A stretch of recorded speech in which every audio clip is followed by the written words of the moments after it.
So, you've probably seen a lot of timed art challenges on YouTube. There's 10 minutes, 1 minute, 10-second game, or any alternative variant of 3 time segment game. There's the 1 minute memory games. There's 1 comic per hour for an entire day. That one's pretty extreme. As well as you go 10 minutes, you find a friend or a buddy, if you happen to have one, and then swap it out. Have them complete the drawing in 10 minutes.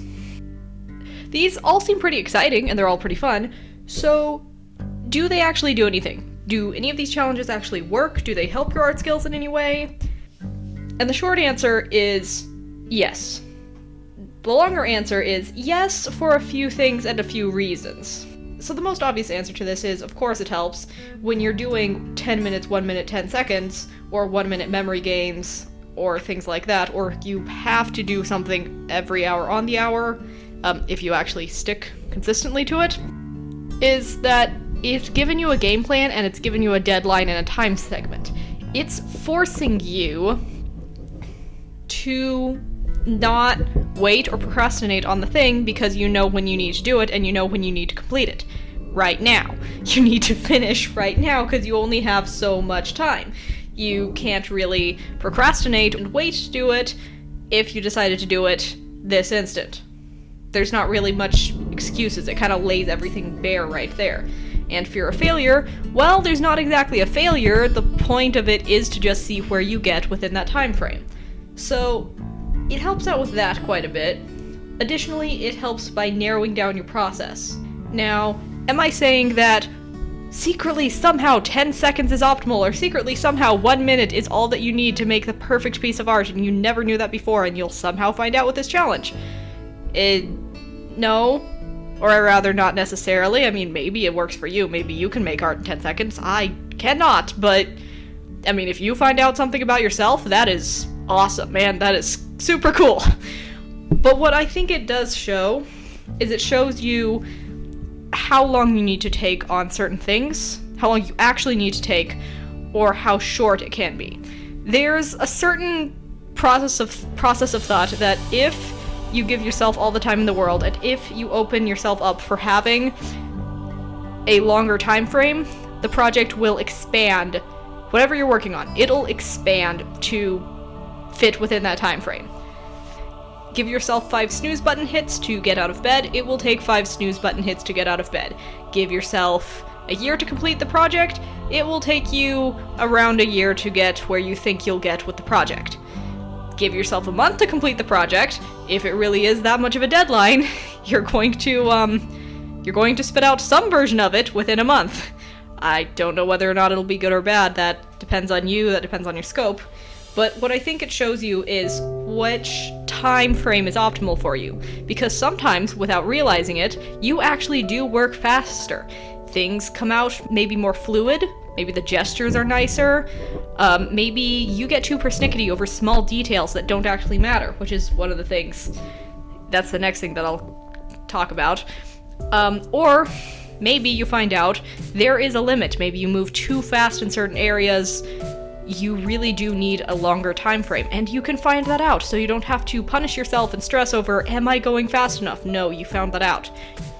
You know you're not going too slow because you tried going faster already with these challenges. You know that that's not right for you at this current moment.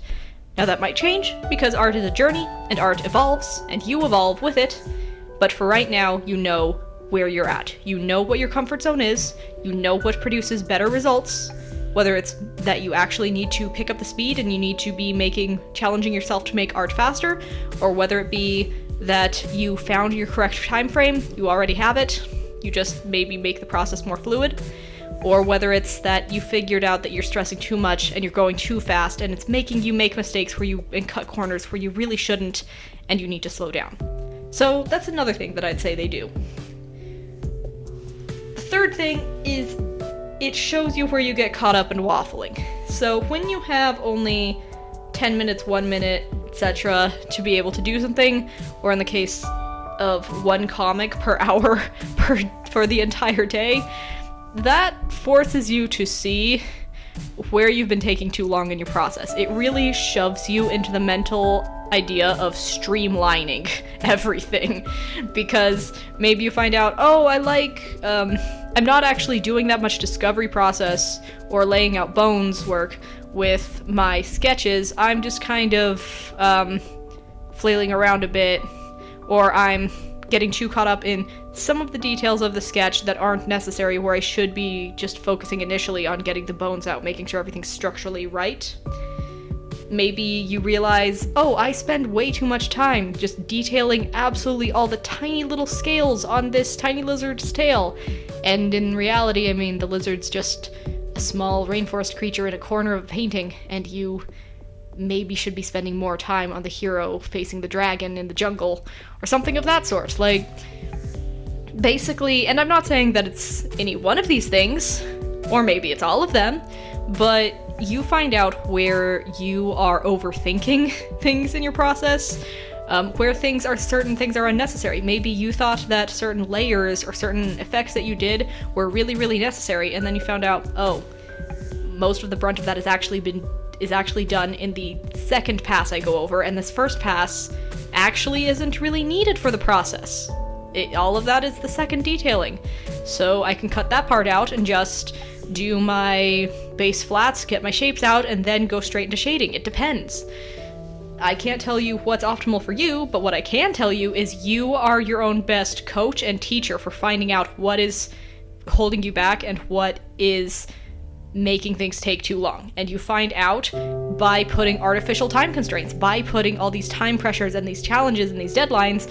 That's how you find out where you've been limiting yourself. Unintentionally, of course.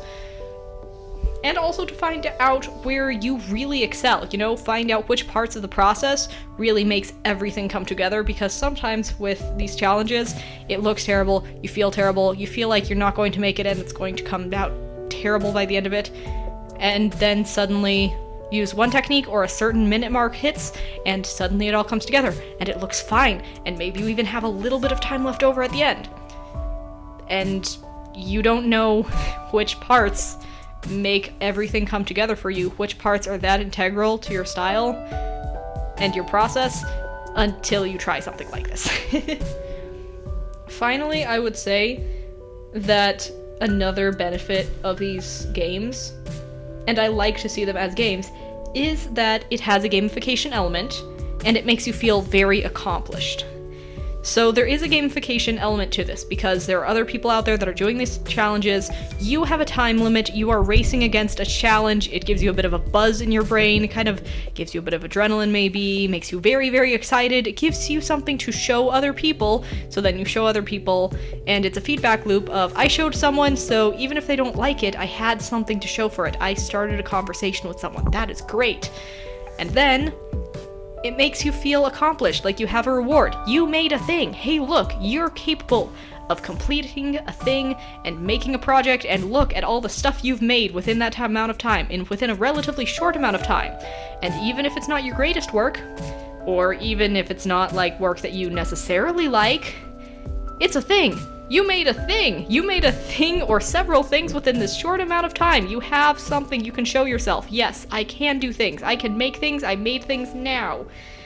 And sometimes when we get caught up in procrastination and fear of failure and things like that, we go, oh, I can't make anything. I barely complete anything. I am a flake and incapable of following through on my projects. Well, you just made one. You just made a thing. And you can prove that to yourself, as well as sometimes when you get too caught up, you go, oh, I made something a long time ago, but can I do it now? No, I don't think that I'm capable of it now. I don't think I can do these things anymore. I have washed out since then. I am a beached whale who was majestic once in the ocean, but now I will lay here forevermore, and my bones will bleach in the sun as the seagulls pick up my remains. Well, it doesn't have to be that way. Just pick up one of these challenges and do something now. There, look, now you completed something. Hey, look, did it from beginning to end. Show someone, and now you've accomplished two things. You've both put yourself out there, you've promoted yourself, even though it's risky, or it feels risky. It's not actually that risky, but it feels like it is. And now you also have a thing to show yourself. Hey, look, you just did a thing. You can do another thing if you want to. So go out there and use a timer. In my opinion, time challenges, really, really fun, really great. It doesn't have to be a thing that you have to do constantly or often, but I would suggest doing it at least once, you know? I think these are great, I think they're fun, and best of all, bonus additional benefit of these, whether you have artist friends or friends that are not artists, these are essentially games. So you could rope people into trying to do art with you, whether they're online friends or whether they're IRL friends, it doesn't matter. These are short, challenging games that don't take that much time, so you can force people to do it with you. Partners and buddies make for great accountability systems and are so much fun than just plain sitting in your room alone drawing all the time. And that can be fun and relaxing, but it's sometimes good to get out of your comfort zone and your bubble, just to get a little bit of a mental break from the monotony. It makes you feel like you're not spinning in a hamster wheel and going in the same loop. Talking to people changes things, as well as it gives you more ideas, because you can generate a lot from your own mind, but you can only generate so much if you're not feeding it information from other people's minds, if you're not training it and changing yourself by interacting with others. So go grab a friend and force them to also do an art challenge. I think that'd be great. Okay, thanks for watching this video. If you want to see more videos like this, whether it's about art tips relating to how to do art and better refine your art process, or whether it's about kind of mental health of artists and stuff like that, or more specifically about my journey with mental health as an artist, or random bits of storyline stuff and random rambles about things that I find interesting, then go ahead and subscribe. Also, make sure to comment below about what art challenges you think are the best and you enjoy the most for getting your tail in gear and being able to have fun as an artist. Which ones do you think have the best gamified elements to it, and which ones do you think are actually the worst for improving upon and make you feel like it's just a slog? I would love to know. Please do critique art challenges in the comments below. I think that would be fascinating to find out about. Make sure to like the video if you liked it, and share this video with your friend that you are going to rope into doing crazy art challenges with you. Okay, have fun. See you later. Bye.